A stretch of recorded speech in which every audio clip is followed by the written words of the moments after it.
So I've got my calorie targets. I know what my macros are, but what the heck am I supposed to be eating and why? That's what we're going to cover in today's videos. This is part 3 of a 3-part series. If you've been following along, we've been digging into all things macros and really wanted to create this video simply because I think there are a lot of people out there who want to track macros and understand that it could be a real benefit, but feel a little bit scared of the process in general. And so through these 3 videos, I really just wanted to take some of that fear away. So if you haven't yet, check out video 1, check out video 2 also, and you can do this now if you haven't.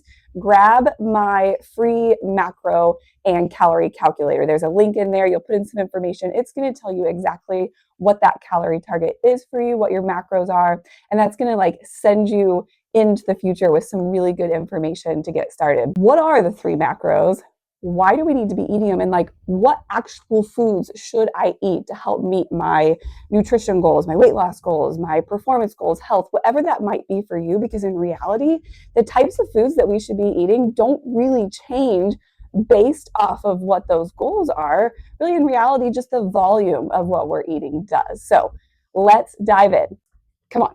Okay. The first macronutrient that we're going to talk about is protein. And the reason that I talk about protein first is it's because it's the one macronutrient that I find that most people are under eating.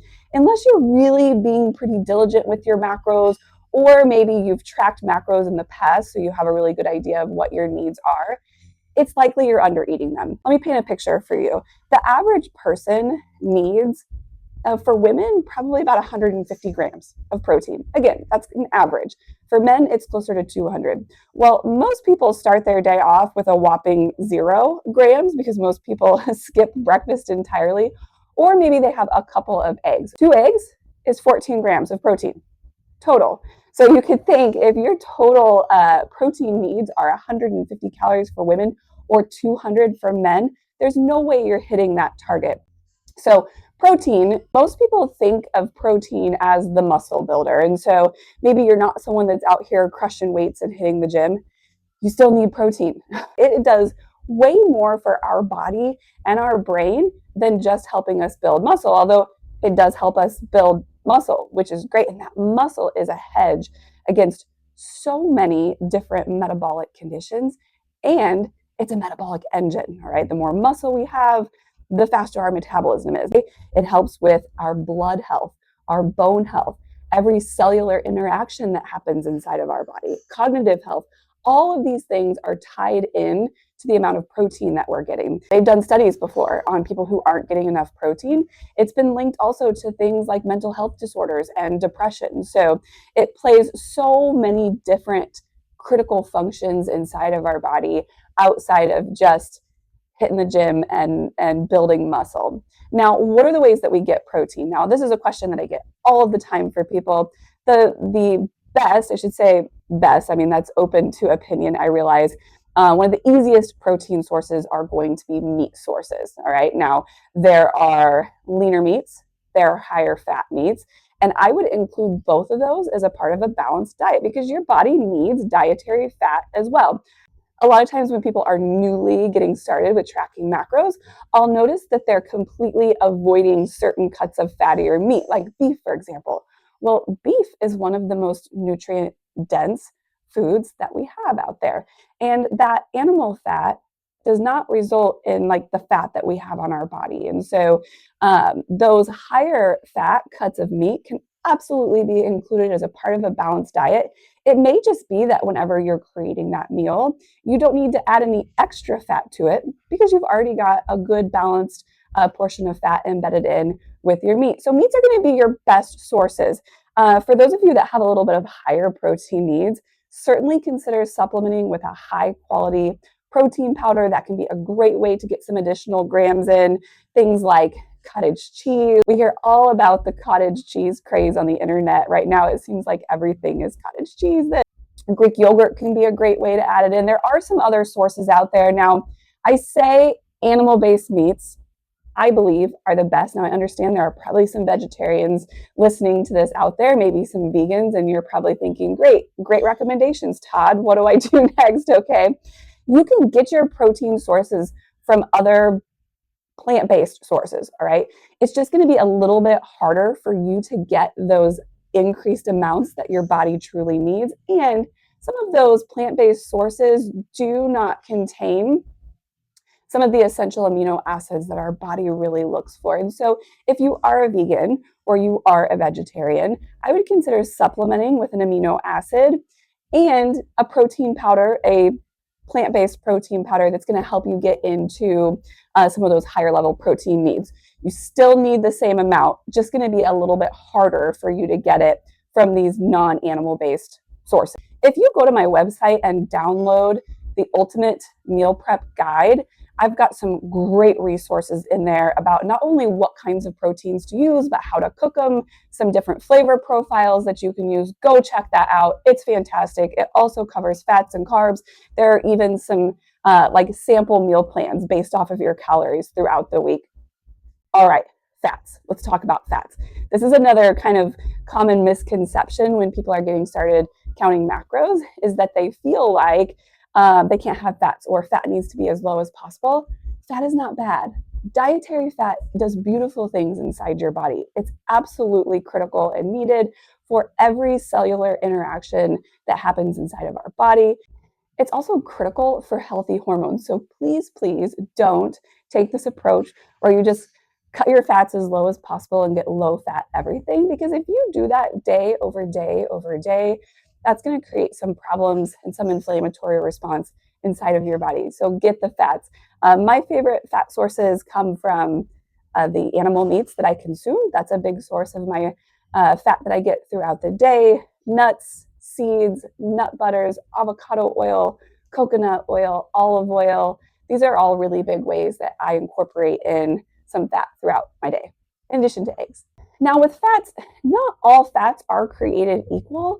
You want to aim to get as many fats from real whole food sources as possible. So like some of those sources that I just listed. What can happen nowadays with our current very ultra processed culture is that we're getting a very large amount of fats that are poor quality and highly processed in places that we don't even realize it. If you were to turn over a package, like really nearly almost every packaged processed food does contain some sort of seed oil, vegetable oil, canola oil, things like that.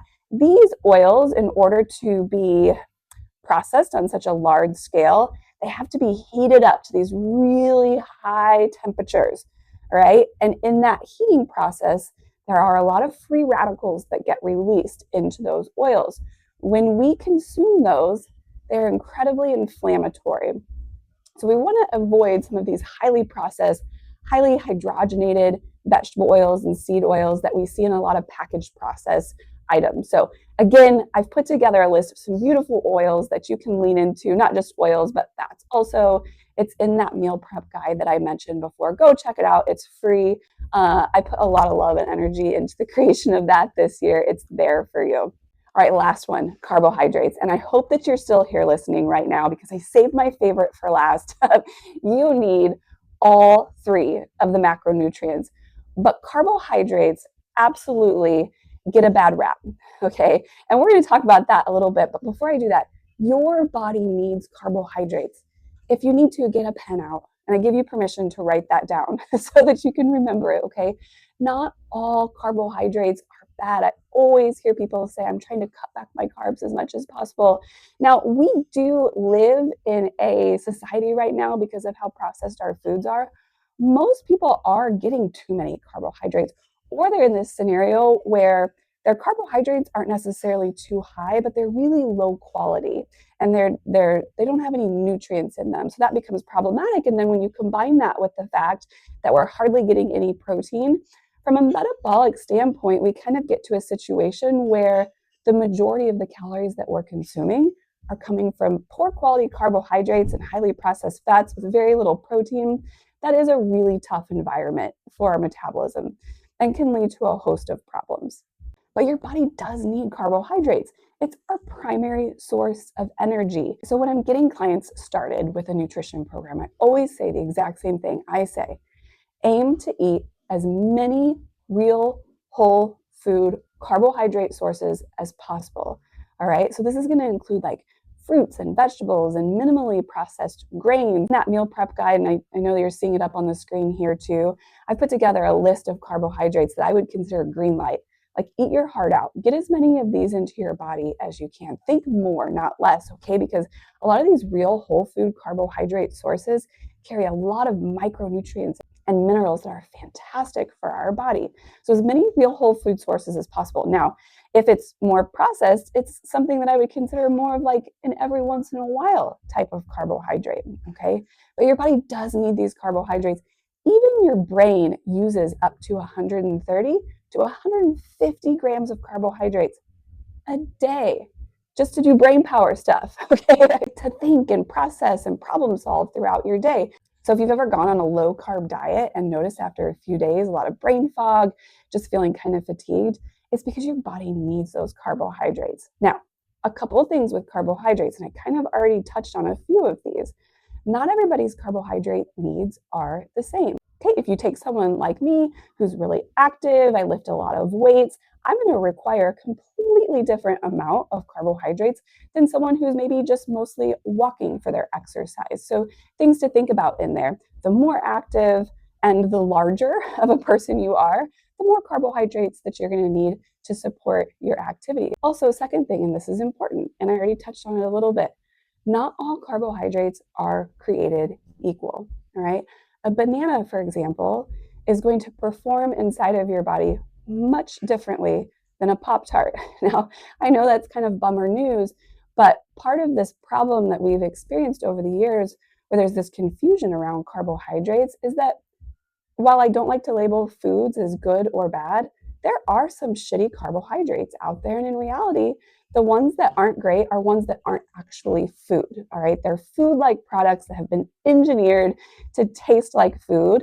But those really can be problematic carbs. So, again, just aiming to eat as much real whole foods as possible is going to do wonders for you. Now, you don't want to do this overnight.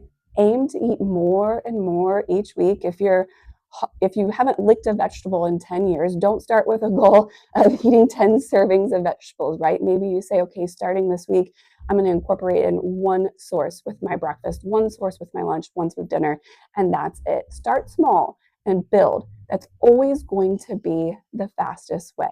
And I just want to touch on one more thing as you get into this journey and you start working through this, because this is a question that often comes up, is just really, what should I be eating? And as you progress in towards this quest of consuming more and more real whole foods, you're going to be supporting not only your weight loss goals, but also your health. One of the biggest problems with these food-like products that aren't real whole foods, more packaged processed, is that they're very high in calories, but very low in nutrient quality.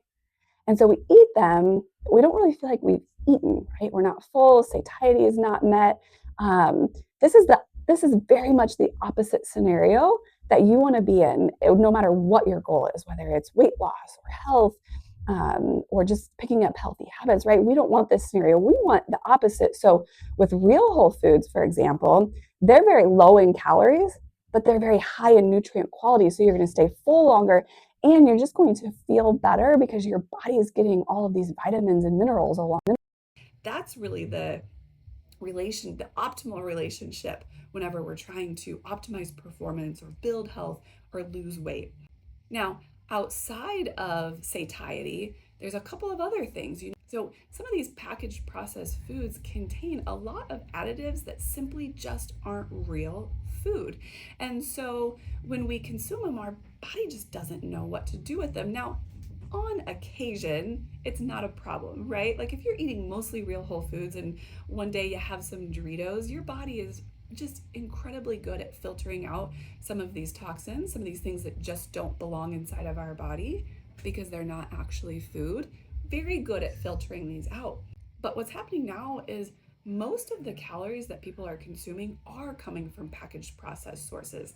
Some research shows up to 70%, even higher in kids. So what's happening is some of these chemicals are just dripping and dripping and dripping, just this repeated drip day over day. that's a little bit harder for our body to keep up with. So outside of the weight loss and performance component, we also have a really rich and deep health component associated with this as well. We need all three macronutrients, all for different reasons: proteins, carbohydrates, and fats, in an amount that's supportive for your beautiful body and all of the things that it does in a day. We want to aim to make those up with as much real whole food as possible, understanding it won't be all you eat, but working towards more and more of those food choices to be actual foods.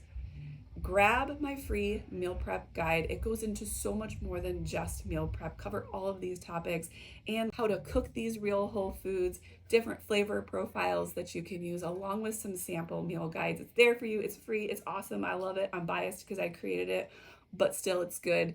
Follow along, like, subscribe. Make sure to comment if you have any questions, and thanks for being here.